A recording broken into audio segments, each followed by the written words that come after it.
Series की monthly expiry के दिन बाजार में प्रेशर। निफ्टी 50 पॉइंट से ज्यादा की गिरावट के साथ 23,900 के नीचे आया। वहीं निफ्टी बैंक में फ्लैट कारोबार। मिड कैप में भी नरमी। वहीं इंडिया विक्स 2% से ज्यादा चढ़कर 14 के पहुंचा करीब।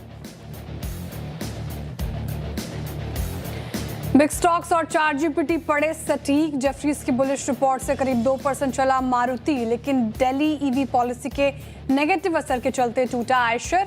शेयर करीब 5% टूटकर निफ्टी का टॉप लूजर बना।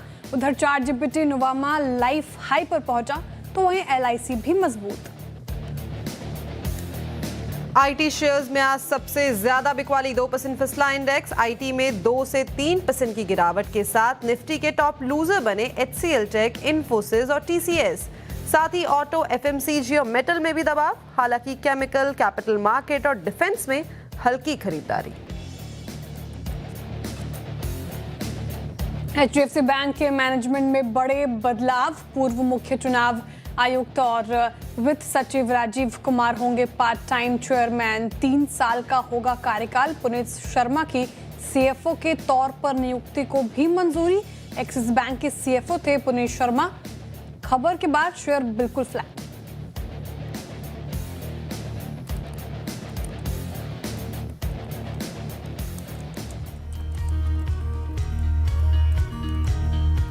नमस्कार, सीएनबीसी आवाज मोतीलाल ओसवाल स्टूडियोज में आप सभी का स्वागत है। मैं हूं आपके साथ कंचन औटियाल, मेरे साथ है श्रेया ठाकुर और आज के मार्केट एक्सपर्ट आशीष बहेती जी।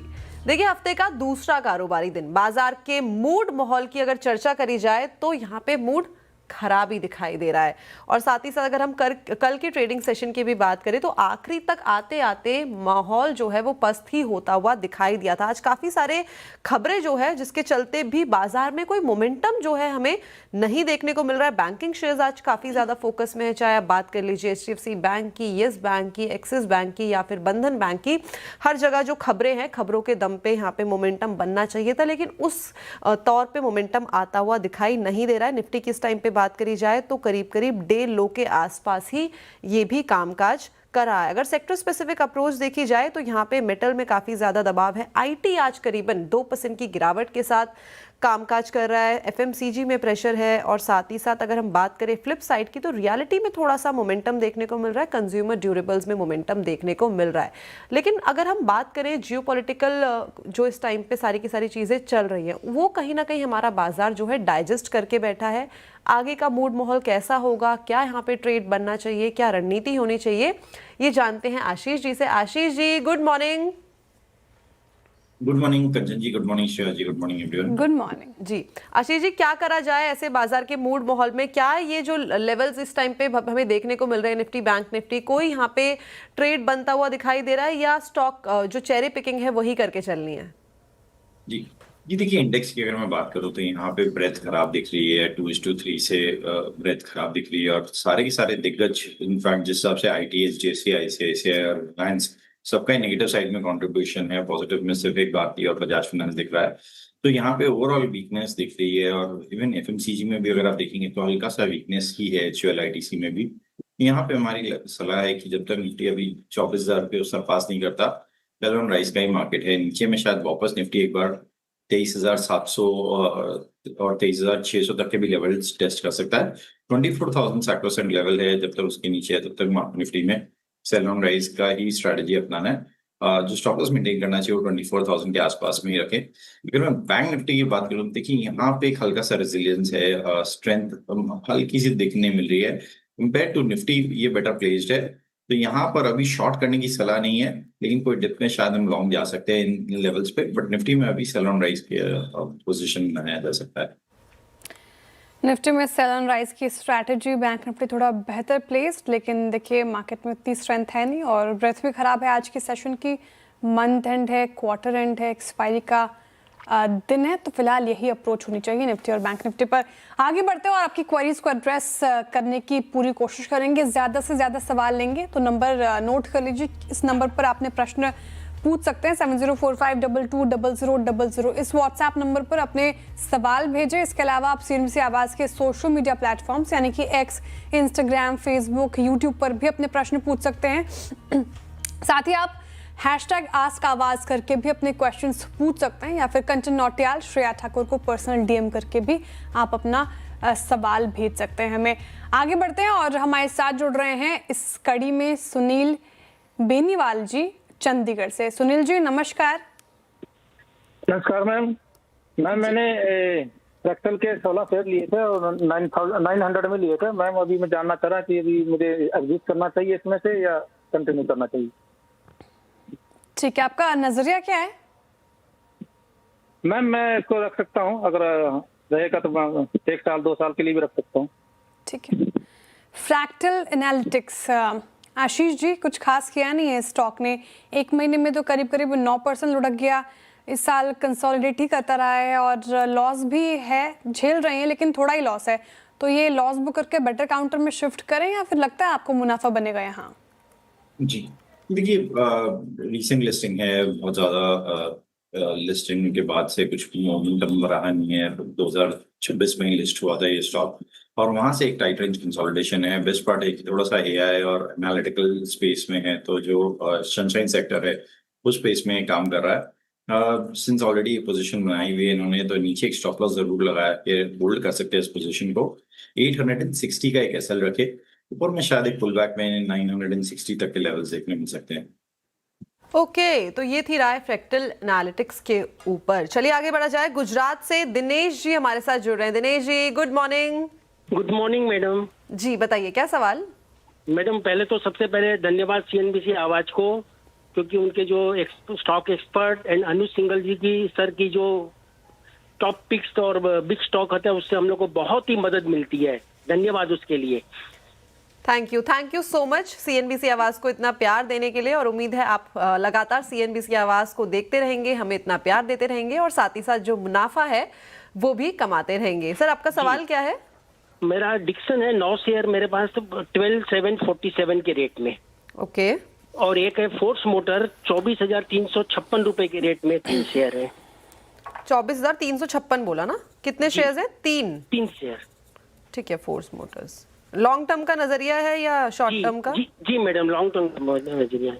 ठीक है। डिक्सन टेक के साथ शुरुआत करते हैं। 9 शेयर्स है पोर्टफोलियो में। 12,748 की बाइंग, जैसे कि आपने बताया। 11,862 पे ये कामकाज यहाँ पे करता हुआ दिखाई दे रहा है। पिछले 1 साल में यहाँ पे काफी गिरावट जो है वो हमें देखने को मिली है। एक तो जो इसका जेवी था उसको लेके काफी ज्यादा बज़ बना हुआ था, लेकिन वो भी कहीं ना कहीं हमें पूरा होता हुआ दिखाई दिया है। बहिती जी, डिक्सन टेक आगे की जो जर्नी है किस तरीके से मैप करें? एक हमें करीब करीब 900 रुपए का पर शेयर यहाँ पे लॉस होता हुआ देखने को मिल रहा है। जी कंचन जी देखिए, कंसोलिडेट कर रहा है डिक्सन टेक। गिरावट ऑलरेडी देख चुक लिया है स्टॉक में, और अब नीचे लोअर लेवल्स पे स्टॉक में एक अच्छा बाइंग इंटरेस्ट देखने को मिल रहा है, या एक डिमांड जोन अब बन चुका है।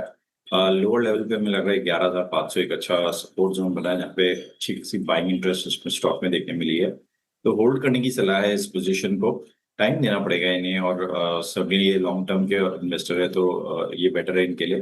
11,300 के करीब का एक स्टॉप लॉस रखे। ऊपर में हमें लगता है इन्हें शॉर्ट टर्म में वापस 12,800 तक के जोन देखने मिल सकते हैं। ओके, तो ये थी राय डिक्सन टेक्नोलॉजी पे होल्ड करने की यहाँ पे सलाह है। दूसरा इनका जो सवाल है वो है फोर्स मोटर्स पे। यहाँ पे काफ़ी भारी लॉस जो है वो होता हुआ दिखाई दे रहा है। 24,356 की बाइंग है। 3 शेयर्स है पोर्टफोलियो में, लेकिन बाइंग भी काफ़ी गलत लेवल पे इन्होंने की है। काफ़ी हाई लेवल पे, जिस टाइम पे इसने अपना ऑल टाइम हाई बनाया था उसी के आसपास खरीदा है, क्योंकि काफ़ी चला है, काफ़ी अच्छे रिटर्न्स दिए हैं इसने over the period of time. अब क्या करना चाहिए यहाँ पे? जी एग्जैक्टली आपने पॉइंट आउट किया जो मेरा था कि देखिए 2023 में स्टॉक 1400-1500 के रेंज में ट्रेड कर रहा था, और वहां से हमने देखा 2 साल में एक वन वे रैली देखने मिली थी, और स्टॉक 1500 से 25,000 तक की रैली दिखाया। तो जब इतने स्टीप मूवमेंट या इतना वर्टिकल राइज आता है तो उसके बाद थोड़ी सी प्रॉफिट टेकिंग भी देखने मिलती है। अच्छा स्टॉक है, बट इनके सिर्फ प्राइसिंग का जो एंट्री टाइम है वो थोड़ा सा गलत हुआ है।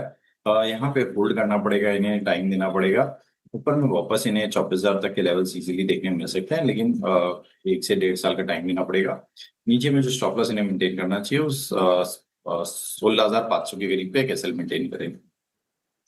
ये रणनीति फोर्स मोटर्स पर 1-2 साल के नज़रिए से आप इसे होल्ड कर सकते हैं, और डिक्सन टेक्नोलॉजीज पर हो गया। हालांकि डिक्सन और वीवो को लेकर जो जेवी की खबरें हैं अभी तक उसको लेकर कोई प्रूफ नहीं आया है, हुआ है कि नहीं ऑलमोस्ट नहीं हुआ है जेवी डिक्सन और वीवो के बीच में। अभी फिलहाल ऐसी कोई खबरें नहीं है, लेकिन हो सकता है कि आने वाले समय में हमें ये जेवी देखने को मिले और उसके बाद स्टॉक में ऐसा रिएक्शन आ सकता है। लेकिन फिलहाल डिक्सन और फोर्स मोटर्स पर ये व्यू आता हुआ।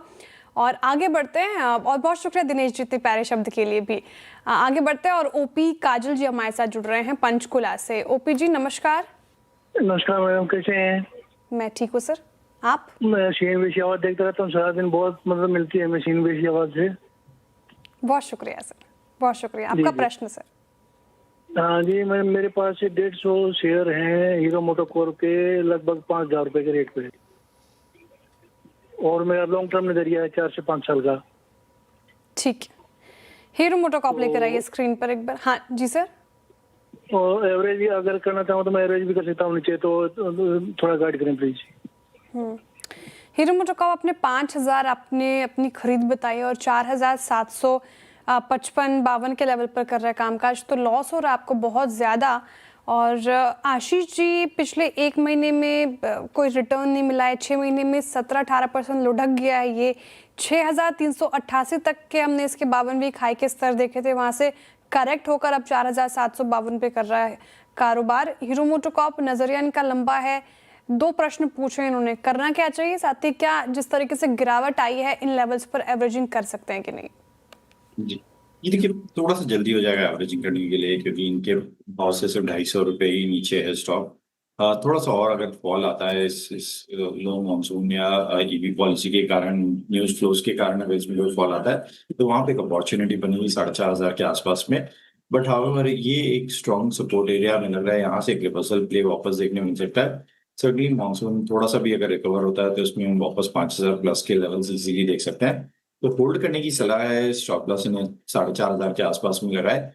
ऊपर में मुझे लगता है इसमें 5,300 तक के लेवल्स एक्सपेक्ट कर सकते हैं। ओके, तो ये थी राय हीरो मोटोकॉर्प के ऊपर। चलिए आगे बढ़ा जाए और जो अगले दर्शक हैं दिल्ली से विनय जी हमारे साथ जुड़े हैं। Vinay ji good morning. Good morning madam जी। जी बताइए क्या सवाल? मैडम मेरे पास ना बजाज हाउसिंग फाइनेंस के 300 शेयर्स हैं। ओके। तो उसके लिए जो है ना, तो सॉरी 150 रुपीज के हिसाब से, तो उसके लिए अभी मेरे को क्या करना चाहिए? मैं 1-2 साल तक रुक सकता हूँ, तो मैं काइंडली एडवाइस करें मुझे। ओके, बजाज हाउसिंग फाइनेंस 86 के भाव पे कारोबार कर रहा है, 150 की खरीद है और 300 शेयर्स है पोर्टफोलियो में। पूरे ही अगर सेक्टर की बात करें तो इसने थोड़ा सा यहाँ पे जो कामकाज है हमें स्लोअर साइड में दिखाया। अगर यहाँ पे पर्टिकुलरली इस काउंटर की भी बात करें तो 30% की गिरावट पिछले 1 साल में यहाँ पे ऑलरेडी आ गई है। 2 पेरेंट काफ़ी अच्छा है, फंडामेंटली काफ़ी बैक्ड है, लेकिन टेक्निकल चार्ट्स में लगातार ये लगाड़ बना हुआ है। वहीती जी क्या करा जाए? करीबन 86 पे कारोबार कर रहा है, 150 की बाएंगे, आधा हो गया पैसा लगभग। देखिए काफी ऊपर के लेवल पे उन्होंने बाई किया, क्योंकि मेरे ख्याल से पोस्ट आईपीओ उन्होंने इमीडिएटली बाई किया होगा। 70 पे आईपीओ आया था और उसके बाद वन डे बहुत अग्रेसिवली इसमें ओपनिंग हुई थी। बट हाउएवर अब वापस ही आईपीओ के प्राइस के आसपास में आके कंसोलिडेट किया है। जो लो बना एग्जैक्टली 74-73 के करीब का बना, और वहां से एक अच्छा बाउंस बैक देखने मिला स्टॉक में। और हमें लग रहा है कि एक अच्छी प्राइस डिस्कवरी अब इसमें स्टैब्लिश हो चुकी है। लोअर लेवल पे 80 एक स्ट्रॉन्ग सपोर्ट एरिया है, और ऊपर में 100 और 105 एक रेजिस्टेंस बैंड बना हुआ है अभी भी। तो यहाँ पे होल्ड करे। इनफैक्ट एक अच्छी कंपनी है, इन्हें और पोजीशन ऐड करना है इन लेवल्स पे तो कर सकते हैं। नीचे में जो स्टॉक लॉस इन्हें मेंटेन करना चाहिए वो 80 के करीब का एक एसएल मेंटेन करें। ऊपर में शॉर्ट टर्म में 105 तक के टारगेट से एक्सपेक्ट कर सकते हैं। ओके, बजाज हाउसिंग फाइनेंस पर ये व्यू हो गया, काफ़ी लॉस में है और काफ़ी पेशेंस टेस्ट किया है बजाज हाउसिंग फाइनेंस ने अपने निवेशकों का। आगे बढ़ते हैं, अजय शाह जी जुड़ रहे हैं हमारे साथ। अजय शाह जी नमस्कार। नमस्कार मैडम जी सवाल सर आपका? मैडम मैंने एक पेटीएम लिया हुआ है और एक स्टार लाइफ इंश्योरेंस लिया हुआ है, दोनों इशू प्राइस पे लिए हुए हैं। दूसरा स्टॉक कौन सा बताया? एक तो पेटीएम और दूसरा star life insurance. Star life insurance, ठीक है। हाँ। और दोनों की खरीद बताएं, आईपीओ लेवल पर दोनों है? हाँ दोनों इशू प्राइस पे ही है। ठीक है। पेटीएम में 6 शेयर है 2150 में, और स्टार लाइफ है 900 में 64 शेयर। ठीक है, क्या पूछना चाह रहे हैं सर? मैडम कब ऊपर जाएंगे दोनों? इतने टाइम से ये बाप पे चल रहा है दोनों। नहीं, ये सवाल वाजिब है आपका। पेटीएम ने भी तो बहुत सारे दर्शक अपने आईपीओ लेवल पर फंसे हुए हैं, इशू प्राइस पर फंसे हुए हैं 2150। और देखिए कहाँ कर रहा है कामकाज पेटीएम। रखिएगा चार्ट एक बार स्क्रीन पर। 1000 से ज़्यादा का लॉस पर शेयर झेल रहे हैं अजय जी। पेटीएम बहुत पेशेंस टेस्ट किया इसमें और बहुत लेवल दूर नजर आ रहे हैं 2150। क्या किया जाए आशीष जी? देखिए काफी लंबा टाइमिंग में होल्ड किया है। नवंबर 21 में आईपीओ आया था और ऑलमोस्ट 1,40,000 करोड़ के वैल्यूएशन पे मार्केट ईवी एंटरप्राइज वैल्यूएशन पे आईपीओ आया था। तो काफी एक्सपेंसिव आईपीओ था उस समय और इसीलिए हमने देखा था कि वन वे इसमें एक फॉल देखने मिला था।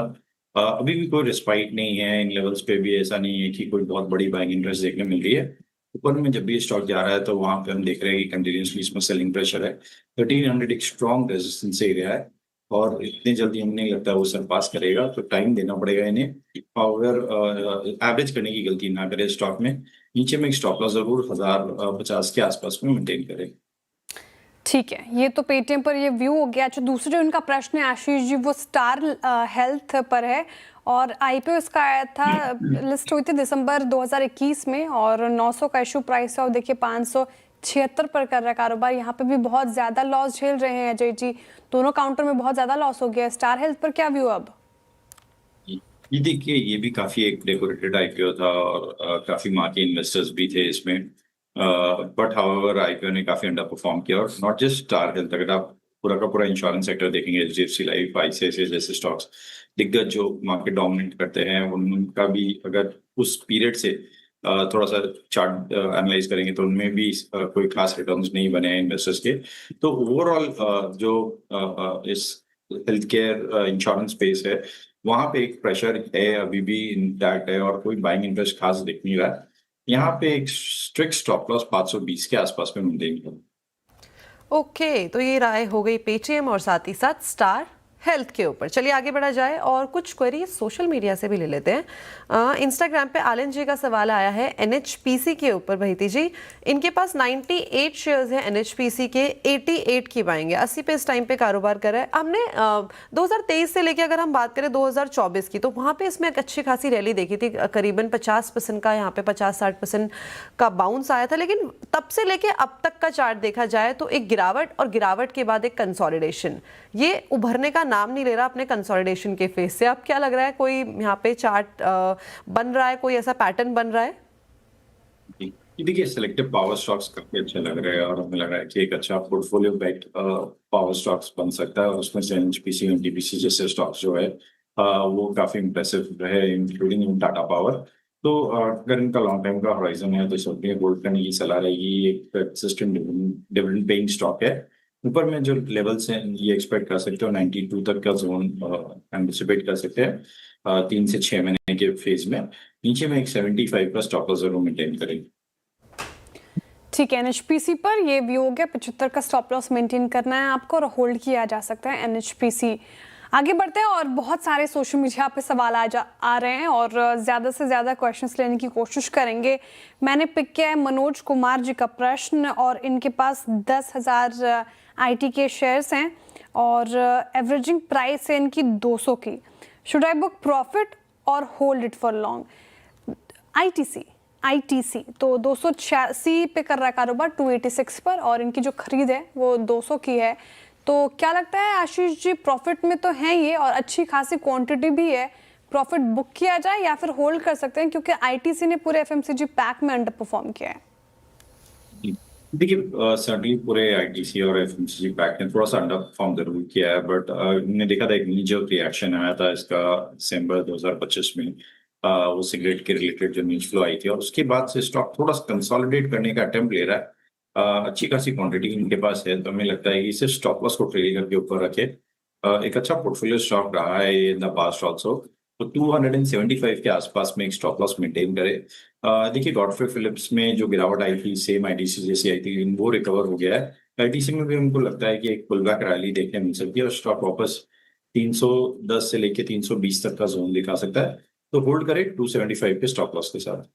275 के स्टॉप लॉस के साथ होल्ड करें। 310 तक के स्तर आपको आईटीसी में देखने को मिल सकते हैं। अगले दर्शक हमारे साथ अरविंद जी जुड़े हैं। Arvind ji good morning. Good morning madam. जी बताइए क्या सवाल है? मैं बेल के 1000 शेयर लिए वाले 438 से हम्म। अभी नाउ 411.6 चल रहा है, तो ये कैसा कर रखना है या ये करना है?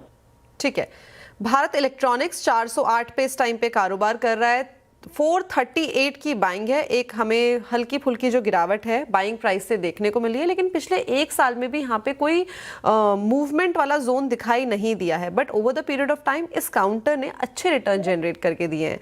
तो बहती जी, क्या लगता है वापस से इसका वो जो चार्म था, एक बार जो इसने अच्छे रिटर्न जनरेट करके दिए थे अपने सभी इन्वेस्टर्स को, वापस से कहीं आता हुआ दिखाई दे रहा है? ये देखिए, पूरा डिफेंस पैक वापस अट्रैक्टिव लग रहा है और एक अच्छी बाइंग इंटरेस्ट अब में देखने मिल रही है। तो होल्ड करने की सलाह रहेगी। यहाँ पे जो स्टॉपर्स ने मेंटेन करना चाहिए वो 398 के आसपास में ऐसा मेंटेन करे, ऑलमोस्ट 10 रुपए नीचे यहाँ से ऊपर में वापस इन्हें 450 तक के लेवल्स देखने मिल सकते हैं। तो पूरा डिफेंस पैक इस टाइम पे अट्रैक्टिव दिखाई दे रहा है। अगर बीएल की बात करी जाए तो यहाँ पे होल्ड करके चले 450 तक के स्तर वापस से आते हुए दिखाई दे सकते हैं। चलिए, वक्त हो गया है इसी के साथ एक छोटे से ब्रेक का, लेकिन आपकी कोई भी क्वेरी है तो आप हमारे सोशल मीडिया प्लेटफॉर्म पे हमें भेज सकते हैं। श्रेया और मुझे आप डायरेक्टली डीएम भी कर सकते हैं। Will be back after a short break.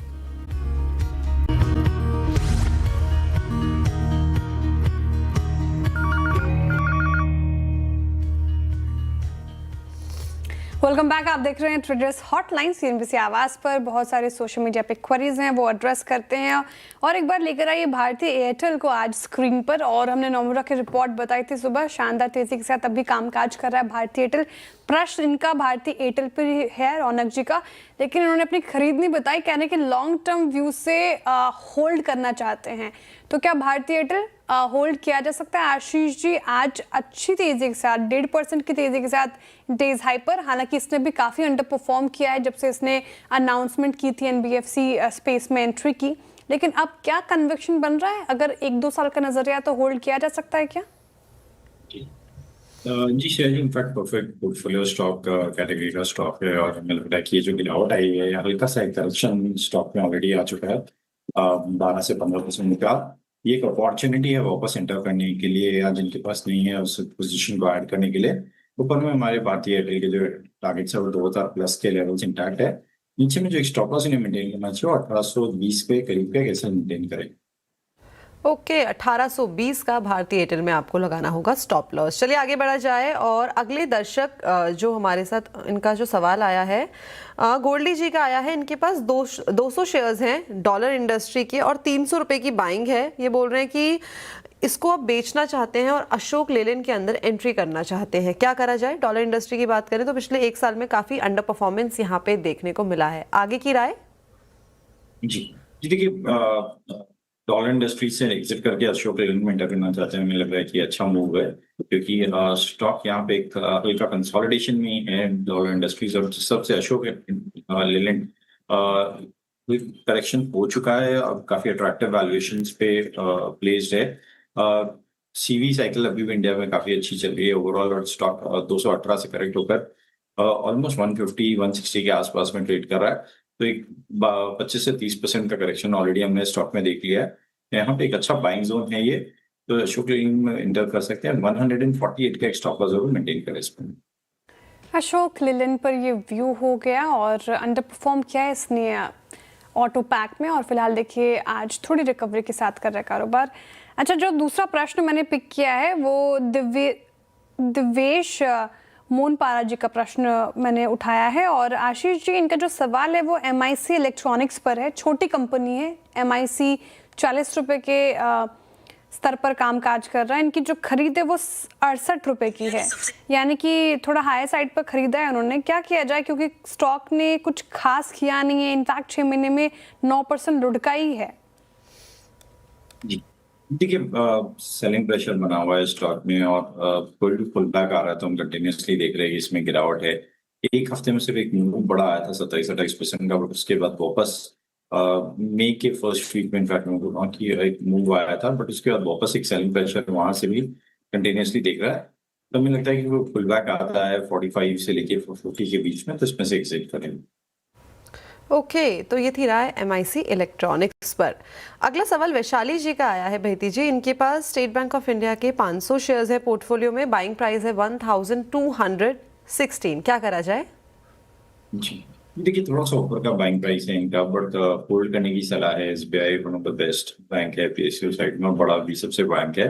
Overall banking में भी हमने देखा है कि पीएसयू थोड़ा सा आउट परफॉर्म करते हुए देखने मिले थे कंपेयर टू प्राइवेट बैंक्स। तो यहाँ पे होल्ड करे, एक स्टॉप का जरूर 980 के आसपास में रखे। ऊपर में मुझे लगता है इसमें 1150 तक का लेवल इन्हें देखने मिल सकता है। ओके, एसबीआई पर रिव्यू और आखिरी प्रश्न, एक आध प्रश्न लेंगे फिर शो को वाइंड अप करेंगे। और जो प्रश्न आया है आशीष जी, वो गुरविंदर सिंह जी का आया है आईटी सेक्टर को लेकर। Particularly I want to invest in Infosys and TCS, is it advisable to invest 1 crore for next 3 years? बड़े ये अमाउंट लगाना चाहते हैं वो भी इन्फोसिस और टीसीएस में। सर आईटी पैक काफ़ी प्रेशर में रहा है, अभी भी किस ओर जाएगा दिशा दशा तय नहीं हुई है। इनफैक्ट वो भी Ashish ji large cap IT stocks को लेकर तो अभी नजरिया उतना साफ नहीं है। आपकी रणनीति, स्ट्रैटेजी, एनालिसिस क्या कहती है? अगर इनको 1 करोड़ इन्वेस्ट करना हो तो क्या ये 2 स्टॉक सही है? देखिए हमारा व्यू तो काफी नेगेटिव है स्पेसिफिकली लार्ज कैप आईटी में, और अभी भी हम सलाह दे रहे हैं कि कोई पुल बैक में इसमें शॉर्टिंग अपॉर्चुनिटी ढूंढी जा सकती है, या जो इनके ट्रेड फंसे हुए हैं वो एग्जिट करे। तो बोथ इन्फी एंड टीसीएस में हमारी सलाह है कि इन्वेस्ट ना करें लेवल्स पे भी। ओके, इन्फी और टीसीएस इस लेवल पे भी इस टाइम पे इन्वेस्टमेंट करने की सलाह नहीं है। वैती जी थैंक यू सो मच हमारे साथ जुड़ने के लिए, सभी क्वेश्चंस को आंसर करने के लिए। Thanks a lot for joining us today. तो चलिए वक्त हो गया है इस शो को यहीं पे रैप अप करने का, लेकिन आप कहीं मत जाइएगा, जुड़े रहिए श्रेया के साथ विद खिलाड़ी नंबर 1।